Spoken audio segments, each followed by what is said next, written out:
ભલે કહેવામાં આવી રહ્યું છે કે એલપીજીની કોઈ અછત નથી, પણ અહીંયા ઘરેલું ગેસ નહીં, કમર્શિયલ એલપીજીની અછત અમદાવાદમાં સર્જાઈ છે. હોટેલ અને રેસ્ટોરન્ટ ઉદ્યોગમાં ફફડાટ વ્યાપ્યો છે. રાજ્યભરમાં રેસ્ટોરન્ટ્સ બંધ થવાની શક્યતા વ્યક્ત કરવામાં આવી રહી છે. હોટેલ રેસ્ટોરન્ટમાં માત્ર હવે 2 દિવસ ચાલે તેટલો જ ગેસ બચ્યો છે. અમદાવાદમાં 3000 જેટલી હોટેલ રેસ્ટોરન્ટ્સને અસર થશે, તો સાથે ખાણીપીણી સાથે સંકળાયેલા 10 લાખ લોકોને અસર થઈ શકે છે. પીજીમાં રહેતા વિદ્યાર્થીઓમાં ભોજન વ્યવસ્થાની ચિંતા વ્યાપી છે. કમર્શિયલ ગેસ સિલિન્ડરના હાલમાં કાળા બજાર થઈ રહ્યા છે.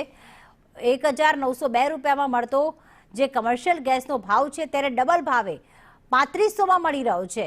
અને રાંધણ ગેસ સિલિન્ડરના પણ કાળા બજાર થઈ રહ્યા છે. રાંધણ ગેસ સિલિન્ડર અત્યારે 2000માં વેચાવા લાગ્યા છે.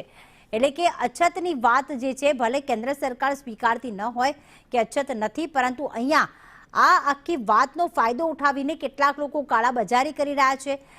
હોટલ અને રેસ્ટોરન્ટ વાળા જે છે એનો વધુ સ્ટોક કરી રહ્યા છે, જેના કારણે એક કૃત્રિમ અછત ઊભી થઈ રહી છે. તો હોટેલ રેસ્ટોરન્ટ ઉદ્યોગમાં ફફડાટ છે. અમદાવાદમાં જે પણ હોટેલ રેસ્ટોરન્ટ આવેલી છે તેમની પાસે માત્ર 2 દિવસ ચાલે તેટલો જ એલપીજીનો જથ્થો બચ્યો છે.